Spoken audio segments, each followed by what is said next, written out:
Hello, this is the RPG Crawler, and welcome back to Tabletops and Taverns. This week we're going to cover a common thread in many role-playing games. Whether it be a decrepit ruin, a forgotten prison, a secret underground complex, the interior of a starship, or a massive, sprawling megacorporation headquarters, these things all have one thing in common. They are a setting with an enclosed, controlled environment in which characters go from room to room investigating things. That is the essence of the dungeon, no matter whatever you call them. Very few dungeons in any of these settings are actually the historical dungeon, which is a prison and or a hole in which you put prisoners. However, they all have this common structured theme. There's a reason, and there are actually many reasons why this sort of structure is common in role-playing games. Why some of the first, were a lot of the first titles of the fantasy role-playing games included the name dungeon in them. Dungeons and Dragons, Tunnels and Trolls, something like that, is because the setting itself lends itself to simplified design for the dungeon master and the ability to control where a player goes without looking like you're controlling where the player goes. Now, we're going to cover several things in this particular episode. First of all, why go with the dungeon, with the dungeon rather than with an open adventure. A lot of intro adventures tend to take kind of, especially with the fantasy games, they tend to take a kind of, they tend to include a dungeon in them simply because it does limit a player's options in such a way that it doesn't look like it's limiting a player's options. The dungeon structure can be charted out as a flowchart. I've seen several people do this, where you have a beginning and possibly an end, and then all the spots in the middle are options. And you know what options are presented to the player rather than having to spell them out. Because these options are various rooms that are connected by corridors. Each one might have a specific encounter in them, and it gives the impression of non-linearity without the complete and open world content of, say, a wilderness sandbox. It's not to say that there's not a place for wilderness sandboxes. Those are well and good. But if you're simply learning to play the game, then having that adventure structure spelled out for you in the shape of corridors, rooms, traps, and encounters is very beneficial to help you as a dungeon master learn the tricks and balances of a particular system. It's I'll go into designing a dungeon in a later episode, but know that if you are just beginning to learn a system and your players are just beginning to play a system, as much as people harp on the creativity thing and give players as many options as you can, setting the players in a controlled environment, at least at the very beginning, has the benefit of allowing them to focus on what their characters can do, and it helps basically teach them the proper, not necessarily proper, but the most efficient methods of investigating a place. If you throw them out in the wilds, it's entirely possible they may just wander around in circles forever and ever. If you throw them into a city, it may be 4 or 5 adventures, or 4 or 5 sessions before they even find an adventure, much less go on one. Because players have a tendency to do everything except what you've put before them to do. Whereas, if you put them at the beginning of a dungeon, even if you have to, fudge some of the backstory a little bit, it gives them a clear goal. Okay, we need to go into this dungeon. Okay, we need to go into this corporate headquarters. Or, hey, there's nothing but the outer reaches of space out there, and yet we are beside a derelict ship. It gives them something to explore. It limits their view of the world, but it does so in such a way as to encourage them to focus on the task at hand. It's a good way to instill a sort of a feeling of not necessarily dread, but a feeling of tension and anticipation, because especially at lower levels or lower skill point totals or whatever, at the beginning portions of a game, a stone wall is a stone wall. A character is not going to have a lot of ways to get around it, and behind that stone wall can be anything, and their character has very little way of knowing what to expect. So it really does build up that tension of exploration, which can be very beneficial for setting the mood of a game. It gives them a clear background when they do get into a fight that can give them some tactical options without being overwhelming. If you plop a battle map with nothing but trees and hills and a couple of rocks down on it, a lot of characters, or a lot of players that are not really well versed in tactics, will see that basically the same as an open plain for the most part. A couple of them will use it to their advantage, but when they're just beginning a game, they'll have a tendency to view that almost as just basically open space. Whereas if you put them in a dungeon, good players will think ahead and they'll start using the environment to their advantage. They'll start using those doorways as choke points. They may start using furniture for cover and so on and so forth. And then when they do finally get out into the wild open, then they're more likely to bring those tactical techniques with them. You know, to face whatever you've put out there in the open. They'll start looking at trees and stones as things which they may use to their advantage. Another thing it teaches the players is, proper ways to approach a decision point. Let's say there's a door ahead. They don't know whether it's trapped. They don't know whether there's a monster on the other side. They don't know whether there's treasure on the other side.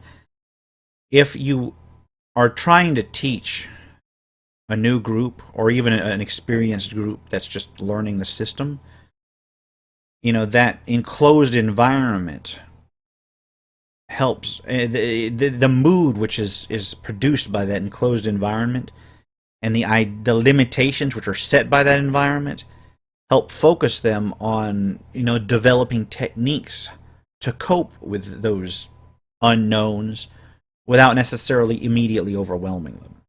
And a lot of them will take those lessons forth into other settings. But the most important thing, and this is from not necessarily a teaching a player's perspective, and a lot of these points I've gone over are just focused towards teaching the new player or a player in a new system a particular skill set. The most important thing about a dungeon is that it is easy, not necessarily super easy, but relatively easy for an inexperienced dungeon master or an inexperienced game master, or whatever you call the referee running the game in that particular system.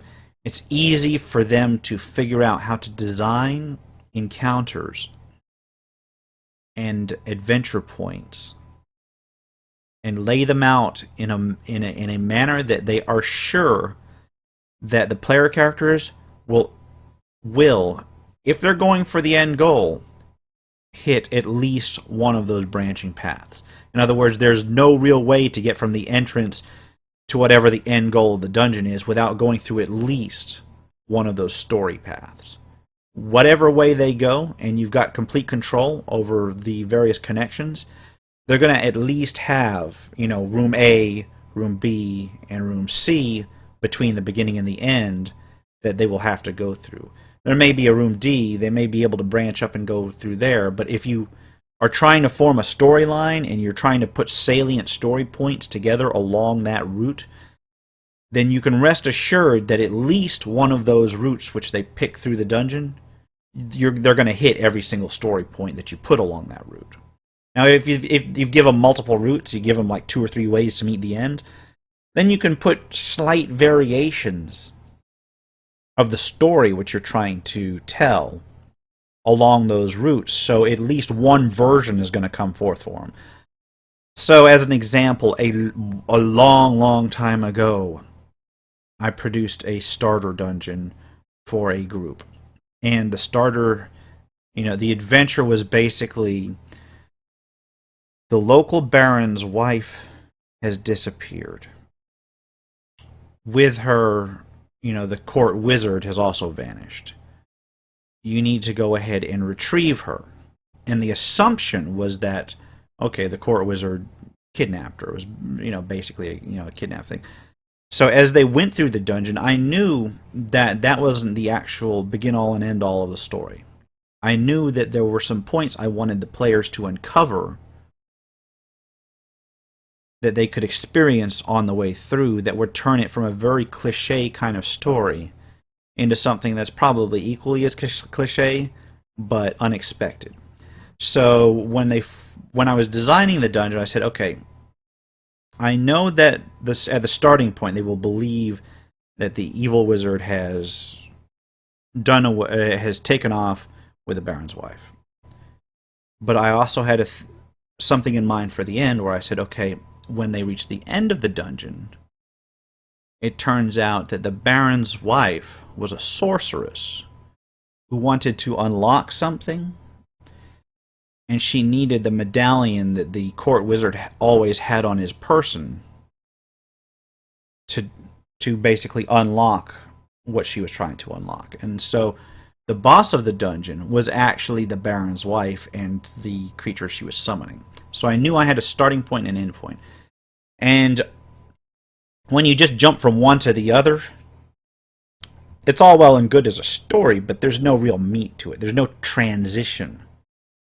And the characters may end up very confused. They go in looking for this evil wizard and the Baron's innocent wife, and then it turns out, the one they're actually looking for is the Baron's wife. And so along the way, I put in various rooms clues that maybe not was all was not as it seemed. Some of the creatures in the first few rooms, and most of them were very linear. I had basically in the first couple rooms there were various goblins, and they were referring to the mistress rather than the master. Real obvious clue, but my players missed it. And they came to the characters as they were going through, came to the first branch. And I knew that at that point I had a branching option of what to tell them next. So in one branch, imagine like a series of connecting dots, and in one branch, they uncovered a room which basically had, outlines and details of the Baron's inner circle that may not necessarily have been something that the court wizard would have known about. In fact, had entries there was like a desk, and it had papers and paperworks and so on and so forth. And some of the entries in those paperworks were from when the court wizard was explicitly absent. So it hinted that somebody besides the court wizard was behind it all. And then going through the other path, they discovered basically the court wizard's corpse, except it wasn't splayed out. It was like a dead body that looked like the court wizard. So if they went that direction, that was like what I call the obvious route, where, okay, the court wizard is dead here, what do we do now? And then there were a few other rooms and filler rooms, in which case I really didn't throw any major plot points at them. And then towards the end, they come across a summoning room, and it's got, some books and on some shelves in the background, and the party's wizard looked through them and found notes about, summoning a creature, and it had seals showing the wizard, that the court wizard's medallion was the key to unlocking everything. So at this point, no matter which route the characters had taken through the dungeon, whether they'd gone through the upper branch or the obvious branch, they were pretty clear that the court wizard was probably the victim in this instance, so that they were prepared towards the end when they finally uncovered the final room and they walk in there and the Baron's wife, aka the evil sorceress, had used this medallion to unlock this portal. They were pretty clear at the end what they were facing. It was a gradual progression. Now, if you take a concept like that and expand it outwards, you can make a pretty damn big dungeon and put little clues here and there towards your overall storyline and tell a story, even though mechanically they're simply hacking and slashing through. And one of the reasons why I bring this up in terms of dungeon design, in the role of dungeons in the game, is that for a beginning dungeon master, or even an old school dungeon master that wants to ease a new group into something, that branching design path point in an enclosed environment is pretty much ideal for getting your point across and effectively railroading the group without actually railroading the group through.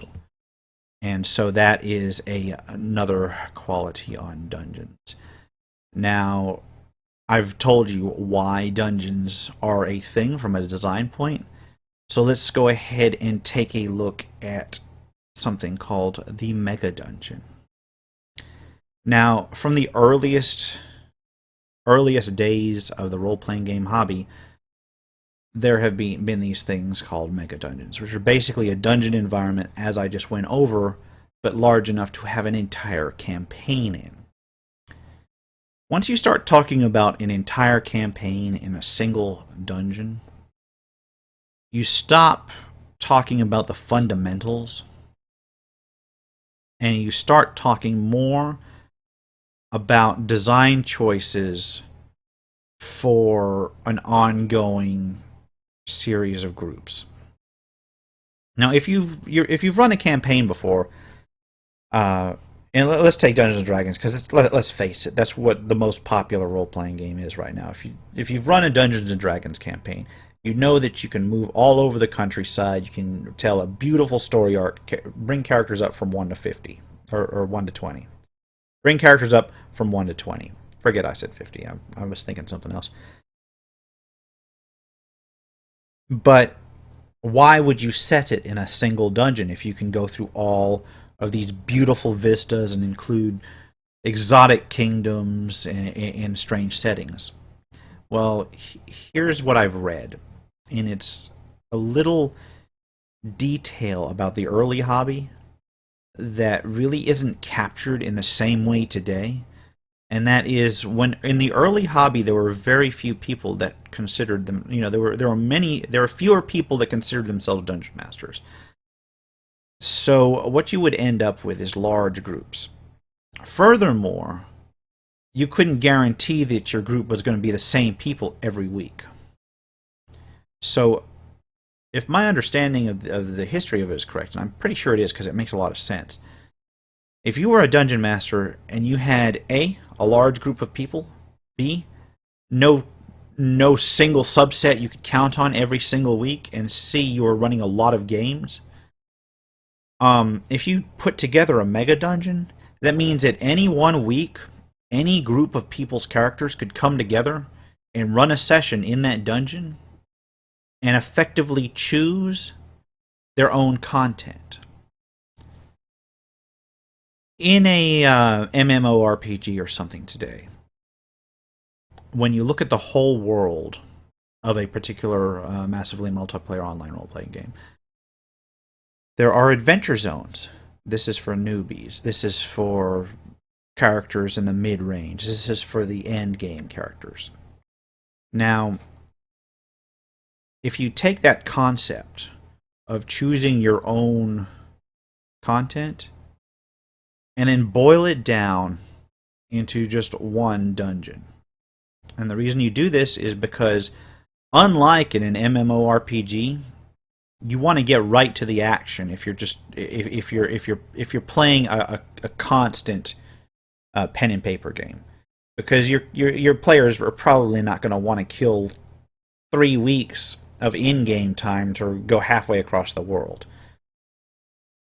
So you put all of that into one setting. You've got what's called the Mega Dungeon, which you've got your first few floors, which are the levels 1 and 2.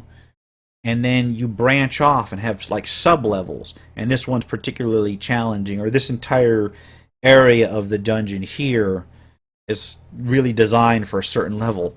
So if you just say you've got a pool of like 12, 13 different players, and every week between 4 and 6 of them show up, they may be of different levels. Somebody may want to try out some new characters. Then if you've got a really well-developed mega dungeon, then you can say, okay, well, all we've got are these two people that have brand new characters. You want to try a new character. How about we run just a party of level 1 characters, or level 1 to 3 characters, whatever you've got. We'll make a very low-level party, and you guys can go into this mega dungeon. And then you don't have to explore the whole thing. You can say, oh, we'll go to the newbie area of the mega dungeon. And then say the next week, and then you've got 4 or 5 people with 5th level characters. And you say, okay, well, you guys showed up. What were you doing last week? Oh, we were exploring this area of the mega dungeon, the Forgotten Tombs of the Dwarf Lords. Okay, so what do you want to do this week? We're going to go back there and clear it out some more. So it makes it very easy for a rotating group of people to just jump in and play without a lot of expository, background.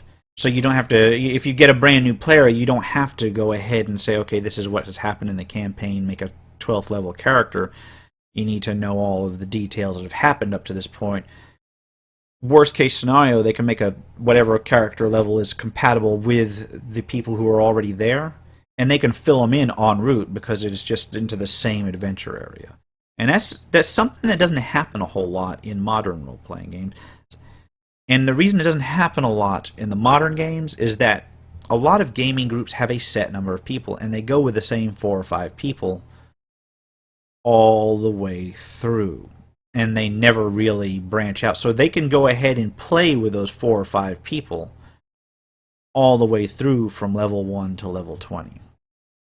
And I know for me, at least, looking back on the old mega dungeons, there's a lot of nostalgia in them because they're weird and wonderful places if you're talking about fantasy. And if you're talking about sci-fi, yeah, they're weird and wonderful places. You don't know what's going to happen in a sci-fi mega dungeon any more than you would in a fantasy one. And I can think of a few settings for a sci-fi mega dungeon. I can think of a massive a massive starship, or an abandoned space station, or even the typical underground complex, just with sci-fi background. You can run it just as easily there as you can in a fantasy one. But it becomes a sandbox playground for the group, rather than an ongoing story arc where you can't really switch people in and out. But yeah, as I said, looking back on it, rather than just the pure nostalgia factor, because there's a lot of nostalgia factor in it, I'm thinking of actually designing a mega dungeon going forward, because I've mentioned that I currently run Pathfinder over Internet Relay Chat, and I'm looking ahead at I'm looking ahead to run some things over video chat, which I've done on and off. And in both cases, my group, while I've got 2 or 3 people that have gone through the group all the way through, there's 2 or 3 slots in both those groups where people are constantly coming in and out. They're like, oh, my schedule allows me to play this month, but my work schedule doesn't allow me to play next month. Now, if I put together a mega dungeon setting, then I could more easily switch those people in and out on a month-to-month basis, as opposed to a storyline setting, a storyline-focused campaign where if they're gone for a month and they come back, they've missed out on a lot of content. So, going forward, it's something to consider. There's something that I'm considering going forward as a sort of option. Not as a replacement, but as an option to allow these people with varying schedules to play. Because just because you've got a schedule that doesn't let you set aside large amounts of time, does that mean you should be denied the ability to play role-playing games? I don't think so. And in a way, the Adventurers League adventures kind of do a similar thing because they're set for the Adventurers League being the current Dungeons and Dragons organized play. They're set to do a series of very quick encounters that may or may not plug into the same storyline week over week over week. But they have the option to plug into it, but you don't have to be there through the entire series in order to really enjoy it. And that's really the same sort of design philosophy. But yeah, I think I've rambled along here enough. Let's see, some of the best mega dungeons of the past. Let me tell you. Let me just tell me if these ring a bell any. The Undermountain setting. That I believe I've got at least one box on my shelf behind me. That was a mega dungeon in the Forgotten Realms setting, and it's huge. I've played in it. I've DM'd it, and I have not seen the whole thing. And it is the setting for at least two actual computer role-playing games. Descent to Undermountain, of course, which is god-awful, but it used the setting. And then Neverwinter Nights, Hordes of the Underdark also used the Undermountain setting as kind of a background, at least at the very beginning. I could have sworn it's been used in at least one other D&D game. Another mega dungeon was Castle Greyhawk. That was actually one of the first mega dungeons. That was the one by Gary Gygax, and I don't know if it was ever formally put together. I know he was trying to towards the end of his life. I don't think he actually finished that project. But that was a mega dungeon, and that was a mega dungeon which spawned many of the great names common in AD&D spell terminology. Another mega dungeon more recent was the Rapanathuk, I think that's how you pronounce it, from Frog God Games. And that went through revisions in 3rd edition, in 3.5 edition, and in Pathfinder, and you can get it in Swords and Wizardry. That is a huge mega dungeon with multiple sub-levels that you can actually run multiple groups through for an entire campaign for years and years and years. So, this is the kind of thing I'm talking about, where you've got an entire setting at your hands, and you don't have to define the whole world. If you're a dungeon master, you don't have to screw with foreign lands. If your players feel creative, you can say, okay, what land are you from? And they go, oh, well, what are my options? And you say, whatever you can think of, because it's really just going to be background information. We'll fill it in so other characters can use it later, but all I've got to worry about designing, testing, making sure it works is the mega dungeon itself. And that, some people might get bored of it, but it can inspire some very interesting play over time. I think that the mega dungeon, a lot of people say it is a thing of the past, and in a way it is, because of the way, as I said, groups have developed, where they've basically formalized around a group of 4 to 5 people that are consistently there every week. But I think the mega dungeon is still as valid an experience today as it ever was, and there's still a lot of good reasons to use the mega dungeon. And actually, what I expect to see in the coming years is that this idea of a mega dungeon as a setting for online play may be a little bit reinvigorated. Maybe not to the point where it was in the early years of the hobby, but it may be reinvigorated because it does lend itself to a rotating cast of characters. And as these online games, games produced over Skype, games played over Roll20, as they pick up popularity, and you can find many of them on YouTube, for instance, As they gain in popularity, the difficulty of coming up with the same group every single week in some instances may contribute towards, I wouldn't be surprised if somebody goes ahead and starts producing Mega Dungeons for that sort of play. I know there's some one-shot groups that get together and play a particular adventure. But if I was DMing one-shot groups over and over and over again, and I might, if time allows, my schedule's screwed up, but if my time ever allowed and I was able to run one-shots over and over and over again, I think I would put together a Mega Dungeon solely for online play. It sounds like a good option. Well, what are your thoughts on the role of dungeons in role-playing games and the role of Mega Dungeons as campaign arcs in role-playing games?